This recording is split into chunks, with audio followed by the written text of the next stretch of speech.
오늘 말씀을 자세히 읽어보면 그 내용의 느낌이 매우 선정적인 것을 볼 수 있습니다.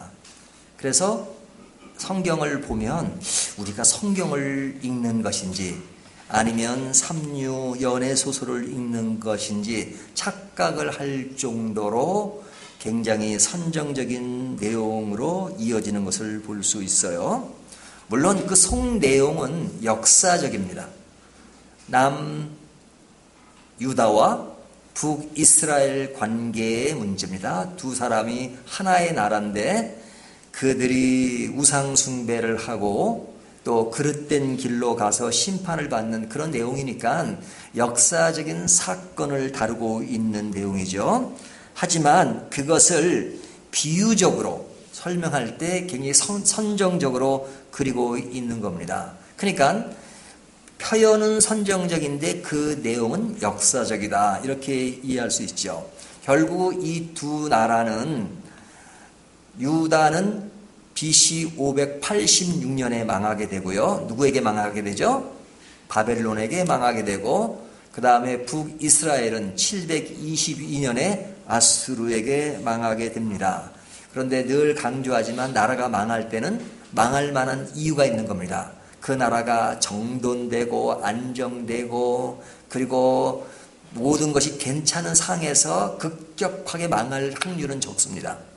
그 나라가 탄탄하게 그 나라를 보호하고 유지하는 선을 가면 그 나라는 힘을 갖게 되고 그러면 안정적이죠. 하지만 대부분의 나라들이 망할 때에는 그 나라가 부패하고 그 나라가 나라를 지키지 못하고 분열되고 분노하고 하는 것들이 지배하고 다른 것에 관심을 갖는 그런 모습이 지배될 때 대부분 나라가 망했습니다. 그런데 이 북이스라엘과 남유다도 그런 상황 속에서 망가지고 망하게 된 것을 볼 수 있어요. 근데 지금은 망하기 전 상태, 그들의 모습이 어떠한가 하는 것들을 이제 비유적으로 말씀하고 있는데요. 자, 그 비유에 나오는 등장인물이 있습니다. 그 등장인물을 자매로 그리고 있는데요. 그들의 이름이 누구냐면 4절을 보시면 그 이름이 형은 오홀라요, 아우는 오홀리바라 그러죠. 자, 여기에 이제 그 자매가 나옵니다. 여기에 이제 번역에는 형이요, 또 동생이요, 아우요 이렇게 표현됐는데 뭐 우리는 이렇게 보통 여자 관계는 보통 언니, 동생 이렇게 표현하죠. 근데 뭐 형 또 아우 표현해도 뭐 상관없겠죠. 근데 이제 이 언니 오홀라는 그 뜻이 뭐냐면 그녀의 장막이라는 것입니다. 그 뜻이, 히브리어 뜻이 뭐냐면 그녀의 장막. 장막이라는 것은 뭐예요? 우리가 성막을 얘기할 때 장막 같은 의미로 쓰이잖아요. 그러니까 그녀의 장막. 장막은 누구의 것이에요? 하나님의 것이잖아요. 근데 하나님의 장막이 아니라 그녀의 장막 이렇게 표현됐고요. 그 동생 오홀리바는 나의 장막이 그녀 안에 있다라는 뜻입니다. 그러니까 언니는 나의 장막, 동생의 이름은 나의 장막이 그녀 안에 있다라는 겁니다. 자, 이 인물은 실적인 인물이 아니라 이제 가상적인 인물이죠. 가상적인 인물이니까 그 이름의 해석이 굉장히 중요한 것이죠. 그들이 뭘 추구했다는 거예요? 핵심이 자기 자신이죠. 자기가 중심이 돼서 성전이 있지만 누구의 성전이에요? 자기의 성전이고, 그리고 동생은 나의 장막이 그녀 안에 있는 겁니다. 그녀와 동달아서 그녀를 보면서 그 세계에 빠져 있는 그 모습을 생각하게 되잖아요. 근데 그들이 이제 결혼을 했습니다. 결혼은 누구와 한 거예요? 하나님과 결혼한 거죠. 그러니까 이건 비유니까요. 하나님과 실제 결혼하는 건 있을 수가 없죠. 하지만 비유상 그렇단 말이죠. 하나님과 결혼한 여인이니까 그녀의 남편은 누가 되는 거예요? 하나님이 되는 거죠. 근데 이제 그들에게 이제 자녀가 있습니다. 4절을 보면요. 그들이 내게 속하여 그러죠. 내게 속했다는 것은 결혼했다 이 말이죠. 자녀를 낳았더니 그 이름으로 말미암아 오홀라는 사마리요, 오홀리바는 예루살렘이라. 그래서 그들이 상징하는 것이 뭐냐? 여기에 사마리아와 예루살렘이다 그러죠. 이 사마리아와 예루살렘은 이것도 이제 그 나라의 도시 이름을 얘기한 겁니다. 그러니까 사마리아는 북이스라엘을 이야기하는 것이고 예루살렘은 유다를 이야기하는 겁니다. 근데 이제 이들이 하는 그 모습이 어떤 것이냐, 이것을 이제 비유적으로 얘기하는데요. 그 음행하는 모습을 다룹니다. 음행하는 모습. 근데 그 음행의 수준이 상상을 초월합니다. 그래서 음행하는 그 모습이 계속 반복되기 때문에 삼류소설을 보는 것 같다는 거예요. 3절을 보면요. 그들이 애굽에서 행음하되 어렸을 때 행음하여 그들의 유방이 눌리며 그 처녀의 가슴이 어루만져졌나니 그러죠. 자, 그들의 행음이 어디서 일어났어요? 애굽에서. 언제? 어렸을 적에. 그러니까 이때는 결혼하기 전 상태죠. 그들이 어렸을 때 애굽으로부터 그런 구체로 나오진 않았지만 그런 어떤 성적 관계가 이루어진 겁니다. 그러니까 그들이 행음했다. 그리고 그들이 행음한 그런 모습을 좀 노골적으로 표현을 하고 있단 말이죠. 그러니까 그와 같은 애굽에서 이야기는 왜 하냐면 그들이 그런 성적인 쾌감 이런 것들이 아주 익숙해졌다는 것을 이야기하는 겁니다. 그러니까 어렸을 때부터 이들은 성을 알기 시작한 거예요. 자, 그런 그들이 이제 결혼을 하게 됩니다. 5절 보면 오홀라가 내게 속하였을 때, 내게 속했다는 것은 이제 결혼을 하게 됐다는 거죠. 결혼한 후에, 그러니까 결혼했으니까 누가 있는 거예요? 남편이 있고, 남편을 통해서 자녀를 낳았으니까 결혼한 주부라고 말할 수 있죠. 그러니까 안정적인 가정을 가진 여인입니다. 하지만 그들은 누구를 사모해요? 5절 다시 보면 내게 속하였을 때, 이 때가 중요합니다. 이미 결혼한 상태예요.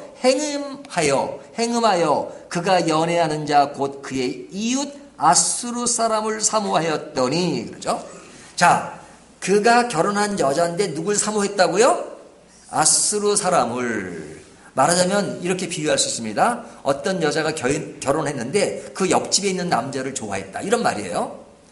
근데 이제 그 남자를 보니까 어떻습니까? 6절. 그들은 다 자색 옷을 입은 고관과 감독이요 준수한 청년이요 말 타는 자들이라. 그렇죠? 그러니까 그 당시에 말 타는 자라고 하는 것은 굉장히 어떤 남성적이고 그리고 그 당시에는 전쟁이 많았잖아요. 전쟁에서 이렇게 칼을 들고 말을 타면 굉장히 어떤 남성의 멋을 보이게 되는 것이죠. 그러니까 그 여인이 결혼을 했는데 그 남자, 그러니까 자기 남편이 다른 남자를 보니까 너무너무 멋지게 생긴 겁니다. 그러니까 그 멋지게 생긴 그 남자를 좋아했다 하는 겁니다.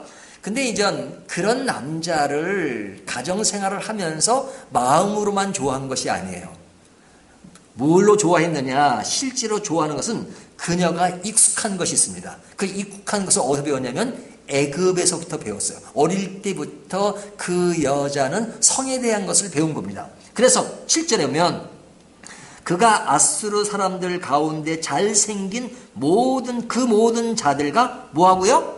행음하고 누구를 연애하든지 그들의 모든 우상으로 자신을 더럽혔으며, 자신을 더럽혔다는 것은 그렇게 몸을 주었다는 겁니다. 그러니까 그들의 모든 우상으로 자신을 더럽히며 잘생긴 그 모든 자들과 행음하고, 그러니까 그 여자는 행음의 달인이 된 거죠.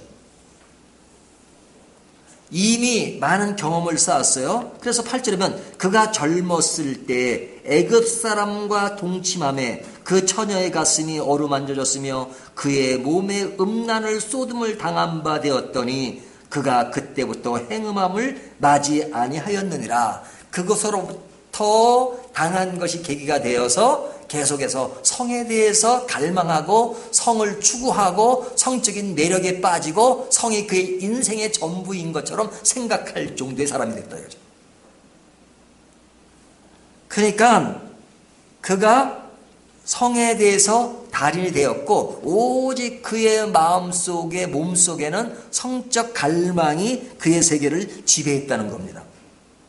그러다가 9절과 10절에 보면 그러므로 내가 그의 정든 자 곧 그의 연애하는 아수르 사람의 손에 넘겼더니 그들이 그의 하체를 드러내고 그의 자녀를 빼앗으며 칼로 그를 죽여 여인들에게 이야깃거리가 되게 하였나니 이는 그들이 그에게 심판을 행함이니라. 결국은 그 자기와 행음했던 그 남자가 그에게 공격을 해서 그가 죽게 되었다 하는 이야기를 하는 거죠. 그러니까 이것은 역사를 지금 비유적으로 얘기한 것인데 북이스라엘이 결국은 아수르에게 망하게 되잖아요. 망하게 되는 이야기를 그렇게 하는 겁니다. 자, 그러니까 이 북이스라엘 이야기를 하다가 또 이제 남쪽의 유다 이야기를 하죠. 그 남쪽의 그 동생을 상징하는 이름이 누구였어요? 오홀리바죠. 오홀리바. 자, 오홀리바는 그의 모습을 어떻게 표현하고 있냐면 11절을 보면요. 그 아우 오홀리바가 이것을 보고도 그의 형보다 음욕을 더하며 그의 형의 간음함보다 더 간음이 더 심함으로 그의 형보다 더 부패하여졌느니라. 자, 이 언니 오홀라는 아주 성적인 깊은 곳에 빠졌는데 그 동생 오홀리바는 그보다 못하다 더하다는 거예요. 그러니까 그 언니가 하는 것을 보았죠. 그 언니가 하는 것을 보고 언니는 그러면 안 되는데 왜 언니는 저런 삶을 살까 하고 그 속에서 멀어지는 삶을 살았어야 정상이잖아요. 하지만 그는 언니보다도 더했다는 겁니다. 제가 이제 대학원에 가서 상담 공부를 했는데 그 상담 공부를 할 때 이제 그 교수가 하는 얘기가 있어요. 상담 공부를 하러 온 사람들은 왜 상담 공부를 하러 오느냐? 상담 받아야 할 사람들이 때 상담 공부를 하러 온다는 거예요. 실제 그렇습니다. 거기에 오는 사람의 많은 사람들은 정말로 심리적으로 불안하고 그런 사람들이 많이 와요. 근데 그런 상담 받아야 될 그런 중증에 걸린 사람들이 그 중증에 걸려가지고 그냥 그걸로 그릇되게 가는 사람이 있지만 그 중에 소수는 내가 이러면 안 되겠다. 내가 이 문제를 극복하자 해서 극복하기 위해서 상담을 전공한 사람들이 의외로 많아요. 의외로 많다기보다는 그 교수의 말에는 7, 80%는. 그러니까 그 상담의 매력을 느끼는 것은 뭐냐면 내가 그런 것으로 고민해보고 그런 것을 극복해야 되겠다고 오는 겁니다. 그러니까 그 사람은 처한 환경을 좋게끔 승화시킨 거죠. 하지만 그것을 승화시키지 못한 사람은 더 깊은 잘못된 계곡으로 빠져듭니다. 그런데 누가 그랬느냐? 오홀리바가 그랬다는 거죠. 이 사람은 자기 언니보다도 더 간음하고 더 부패해졌다 이렇게 말합니다. 12절을 보면요. 그가 그의 이웃 아수르 사람을 연애하였더니 그들은 화려한 의복을 입은 고관과 감독이요 말 타는 자들과 준수한 청년이었느니라. 앞에 얘기가 비슷하죠. 아수르에 대한 그 인식, 이미지, 그것은 아주 준수한 청년이고 말을 잘 타는 사람이고 그러니까 남성으로서의 매력을 느낀다는 겁니다. 자, 그 매력을 느끼면 어떻게 해요? 13절 그 두 여인이 한 길로 행하였으므로 한 길로 행한 게 뭐예요? 똑같이 행한 것이 뭐예요? 음란한 것이죠. 행음이죠. 그가 더 더럽혀졌음을 내가 보았노라. 그들도 똑같이 더럽혀진 성적 타락의 깊은 계곡으로 들어간 것을 볼 수 있어요. 그런데 이 오홀리바는 그 아수르 사람만 그런 것이 아니라 14절을 보면 그가 음행을 더하였음은 붉은색으로 벽에 그린 사람의 형상 곧 갈대아 사람의 형상을 보았음이니. 자, 갈대아 사람을 보았습니다. 그 갈대아 사람은 누굴 말하는 거예요? 바벨론을 말하는 거죠. 바벨론. 15절 그 형상은 허리를 띠로 동이고 머리를 긴 수건으로 썼으며 그의 용모는 다 준수한 자 곧 그의 고향 갈대아 바벨론 사람 같은 것이라 해서 그 벽화를 보고 그들에 대한 매력을 느낀 겁니다.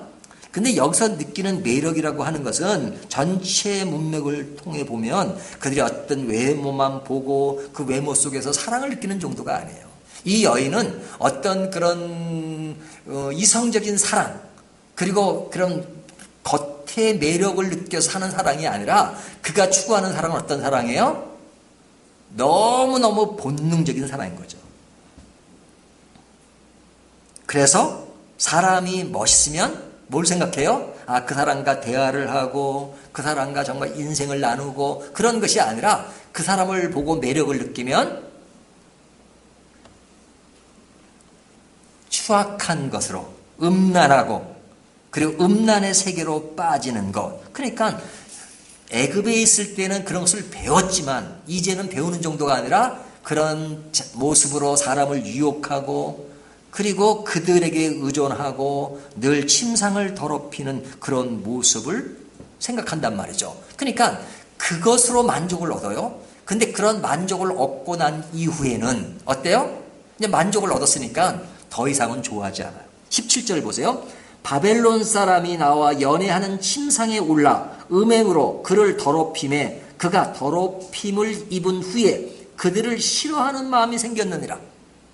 그렇죠? 볼일 다 봤으면 그것을 끝이에요. 왜? 그 세계를 추구하기 때문에 그것이 끝나버리면 그것을 싫어하는. 그러니까 이 사랑은 진정한 사랑이에요? 진정한 사랑이 아니에요? 뭐 옛날 우리 젊었을 때 그 표현은 불장난만 하는 거죠. 불장난. 근데 불장난을 안 하면 못 살 정도로 그는 그런 성적인 면에 굉장히 깊이 들어간 거 있는 겁니다. 그의 타락과 행음의 깊이는 거의 습관적인 수준입니다. 그들이 얼마나 습관적인 수준이 깊이가 있는지 19절을 보세요.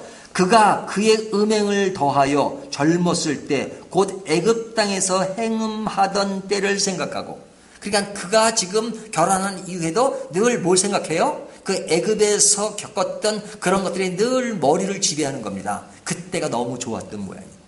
그때 좋았던 모습이 지금까지 계속 이어지고 그 세계를 추구해요. 그 세계를 추구하기 때문에 항상 남자를 볼 때도 어떤 모습으로 오는 거예요? 저 사람이 나를 즐겁게 해줄 수 있는가. 그래서 20절을 보세요.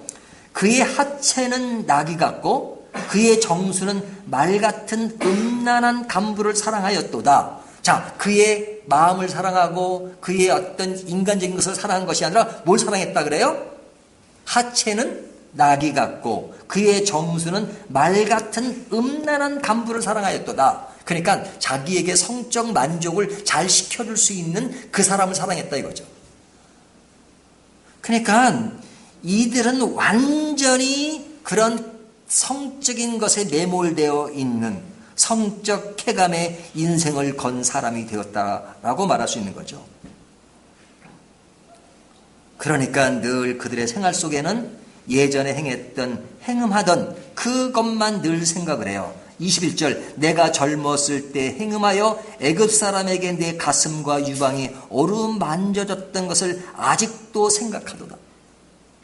그 이후에 또 계속 그것을 생각하면서 그 세계를 추구하고 있다라고 말하는 것입니다.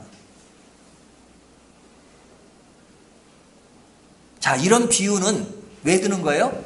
자, 그녀는 남편이 있고 아이가 있습니다. 근데 지금 남편을 사랑해요? 사랑하지 않아요? 사랑하지 않아요. 왜 사랑하지 않아요? 다른 것에 미쳐 있는 것이 있으니까. 그러니까 늘 남편과 자녀의 관계는 어떤 성적인 관계에서만 되어지는 것이 아니잖아요. 물론 부부의 사랑과 가정의 사랑에 성이라고 하는 것은 하나님이 주신 귀한 선물입니다. 하지만 가정을 떠났을 때 그것은 굉장히 나쁜 거예요. 근데 이 여자는 뭐 가정이고 뭐가 없어요. 그냥 성적인 것이 최고의 관심사예요. 그러니까 이 여자는 뭐의 노예가 된 거예요? 음행의 노예가 되는 거죠. 그러니까 음행 속에서 헤어나지는 못하는 상태에 있는 겁니다. 근데 이것은 뭐에 대한 상징이라고 그랬어요? 나라. 이스라엘과 유다에 대한 상징이죠. 북쪽을 형이라고 하고 아래쪽을 동생이라고 합니다. 근데 우리가 보통 유다와 이스라엘을 이야기할 때 누가 형처럼 보여요? 유다에서 예수님이 오시고 그리고 유다가 더 오랫동안 지속이 되고 그 다음에 유다는 한 개의 왕조로 이루어지잖아요.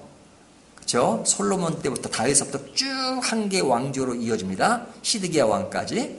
근데 북이스라엘은 그냥 왕조가 계속 바뀝니다. 9개 왕조가 일어나고, 제일 마지막 호세 왕 때까지 그냥 계속 뭐 맥주 왕을 하다가 끝나고 뭐 구테타가 일어나고 하는 것이잖아요. 그러다가 먼저 한 100몇 년 정도 먼저 망했어요. 아수르에게. BC 722년에. 그런데 지금 위쪽을 형이라 그리고 밑에 쪽을 아우라고 말합니다. 근데 사실 지파로 따지면 위의 지파가 10지파나 돼요. 그리고 이스라엘도 원래 정통적인 이름을 씁니다. 원래 나라가 이스라엘이었잖아요. 근데 위에는 이스라엘 이름을 그대로 써요. 밑에는 그냥 유다라고 써요. 왜 유다냐면 밑에 지역은 사실은 나라는 두 개로 나눴지만 12지파 중에서 위에는 몇 지파예요? 10지파. 밑에는 2지파. 베냐민 지파와 그냥 유다 지파가 됐어. 그게 전부예요. 그러니까 지파의 수로 따져도 그렇고 그 다음에 그들이 행했던 그 모습을 볼 때 그들을 바라보고 유다가 따라갔다 이렇게 표현한 겁니다. 동생이 형을 보고 따라갔다. 그러니까 동생이 아니라 형의 타락과 그릇된 것을 보고 동생이 저러면 안 되겠구나 라고 생각해야 되는데 그보다 한술 더 떠서 그들을 따라가는 것을 보고 오늘 본문은 그를 동생으로 표현하고 있는 겁니다. 가정이 있는 여인들이 바람 피고 행음하고 성적 중독의 상태에서 벗어나지 못하는 것. 그러니까 이들은 무슨 맛을 알았냐면 죄의 맛을 안 겁니다. 죄의 맛. 이런 비유는 결국 무엇을 얘기하냐면 죄의 맛이 어떤 것인가를 보여주는 것입니다.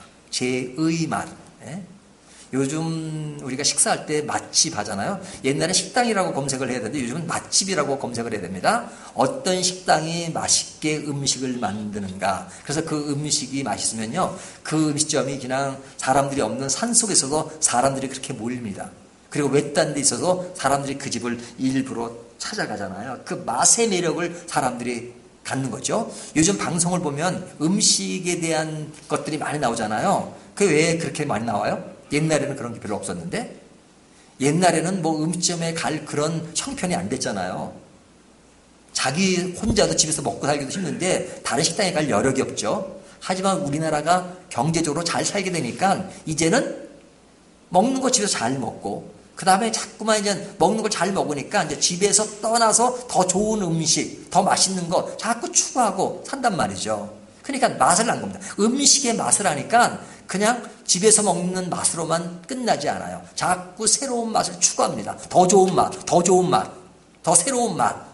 그래 맛의 중독이라고 하는 것은 굉장히 사람을 그냥 나아가게 합니다. 근데 이런 맛이라고 하는 것은 음식의 맛뿐 아니라 뭐 성의 맛도 마찬가지고 죄의 맛도 마찬가지입니다. 죄의 맛. 여러분 죄라고 하는 것은 나쁜 의미로 쓰이지만 그러나 죄를 짓는 이유가 왜 그래요? 맛이 있으니까. 죄를 짓는 맛은 짜릿하단 말이죠. 죄의 맛은 짜릿합니다. 죄의 맛은 자신을 만족하게 합니다. 굉장히 죄 짓는 그런 짜릿함, 만족 그런 것이 있습니다. 그러니까 죄의 맛에 중독이 되면 그 세계를 버릴 수가 없습니다.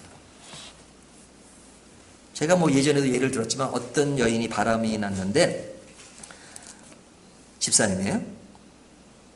근데 목사님이 그걸 알고 기도하라고. 그러니까 기도를 못 하겠대요. 왜 기도를 못 하느냐? 기도하면 하나님이 어떤 말씀을 하실 줄 아니까. 하나님 뭐라고 말씀하시겠어요? 헤어져라. 그러니까 자기의 지금 생각은, 자기의 마음은 헤어질 수 없는 게 지금 그의 상황이거든요. 헤어질 수 없는데 기도하면 반드시 헤어지라는 말씀이 나오니까 그럴 수 없다는 거예요. 그 남자가 너무너무 좋은 거죠. 그러니까 이제 완전 죄의 맛에 깊이 들어간 것이죠. 사람이 죄의 맛을 알면 그 길에 도취되게 되고 도취되면 그것에서 벗어날 수 없는 겁니다. 그러니까 이스라엘과 유다가 우상에 빠졌다는 것을 말하고 있는 거잖아요. 우상이라고 하는 것은 뭐예요? 하나님보다 더 좋아하는 것. 누굴 더 좋아하는 겁니까? 우상은 하나님보다 더 좋아하는 그 내면에는 자기를 더 좋아하는 겁니다. 그 우상을 통해서 죄의 깊은 맛을 보는데, 죄의 깊은 맛은 뭐냐면 자기가 인생의 주인으로 사는 거예요. 자기가 인생의 주인으로. 하나님이 주인으로 살아야 되는데 내가 인생의 주인으로 살아요. 그래서 오홀라의 이름이 뭐예요? 그녀의 장막입니다. 장막이 하나님의 장막이 아니라 그녀의 장막이 되었습니다. 오홀리바는 나의 장막이 그녀 안에 있어요. 동생이 형을 따라가는 것이죠. 그런데 그 우상은 오늘날에도 마찬가지다. 오늘날의 우상은 뭐예요? 뭐 옛날에 어떤 외형상 표현은 다르지만 오늘날 우상은 뭡니까? 세상에 도취되는 것입니다. 세상에 도취되는. 이 세상이라고 말하는 것은 우리가 사는 어떤 물리적인 세상을 말하는 것이 아니라 세상에 그릇된 사상에 도취되어 있는 것. 세상에 그릇된 것들이 너무 많고 너무너무 그것이 있는데도 불구하고 거기에 도취돼서 살아요. 그 맛을 알고 살아요. 그것이 뭐예요? 돈을 사랑하고 명예를 사랑하고 권력을 사랑하고, 그래서 그것을 위해 살아요. 신앙생활은 그것이 잘 되도록 도움을 받는 정도로 삽니다. 자기 세계를 구축하고 자기 만족을 추구해요. 내가 어떻게 하면 인생을 즐겁게 살 수 있을까? 내 만족을 위해서, 내 세계를 좀 더 효과 있게 드러내기 위해서 자기에게 유익이 되는 것이라면 목숨을 겁니다. 그리고 그 속에 쭉 빠집니다. 그러다 보니까 거짓이 난무하고 계산적이고 자신의 것이라면 목숨을 걸지만, 그러나 하나님의 원하시는 것에 목숨 걸지는 않아요. 사실 목숨 거는 내용도 보면 내 것을 만족시키기 위해서 목숨을 걸어요. 이것이 우상에 빠진 겁니다. 근데 우상에 빠진 것은 뭐냐? 그 맛이 짜릿하단 말이죠. 한 여인이 음행에 빠진 것처럼 그렇게 빠지니까 그 세계 가운데서 벗어날 수 없는 겁니다. 그 세계가 너무너무 좋은 곳입니다. 그런데 남편이 있거든요. 자녀가 있거든요. 그러니까 남편과 자녀가 있으니까 그에게도 어느 정도 역할을 해야 되니까 형식적인 역할을 하는 겁니다. 하지만 그의 모든 생각이나 모든 것은 어디를 향해 있어요? 바람 피고 있는 그 남자에게 가 있습니다. 바람 피고 있는 그 남자가 좋아서가 아니라 그 음행이 좋아서 거기에 빠져 있는 거예요. 그러니까 그 남자는 언제든지 바뀔 수가 있는 거죠. 어떤 남자든지 자기가 매력을 느끼고 성적 쾌감을 주는 남자라면 누구도 오케이 하는 그 사람이 되었단 말이죠. 그러니까 얼마나 불행한 것입니까? 근데 이 내용은 어디에 나오는 내용이냐면요, 에스겔 13장에 나오는 이야기와 동일합니다. 동일하다는 거 16장. 에스겔 16장에 어떤 내용이 나왔죠? 거기에 이제 왕후가 나오죠? 이 왕후가 그 왕으로서 그 여자가 버린 것을 데려왔습니다. 왕이 버린 여자를 데려왔어요. 어린아이 때 데려왔는데 얘를 잘 입히고 키워서 건강하게 키웠어요. 근데 그 여자가 누가 되었어요? 나중에 왕후가 됐잖아요. 왕후가 되었어도 거의 창녀 수준으로 살아가는 모습이 에스겔 16장에 나오잖아요. 근데 그 내용이 다르게 표현된 것이 23장의 내용이에요. 그런데 이와 같이 된 사람에 대하여 오늘 본문은 뭐라고 말하냐? 제 맛은 짜릿하지만 그것은 한순간에 끝날 수 있다는 겁니다. 한순간에 끝나요. 그러니까 이 여자가 행음하고 그것에 빠져있던 남자들이 누구예요? 애굽, 아스루, 바벨론. 결국 그들에게서 망하잖아요.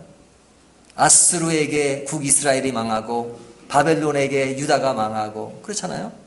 그리고 그 과정 속에서 애굽과 연결되고 뭐 등등 많은 있지만 결국은 자기가 좋아했던 사람에 의해서 망가져버리는, 망해버리는 그런 모습이 성경에 나온단 말이죠.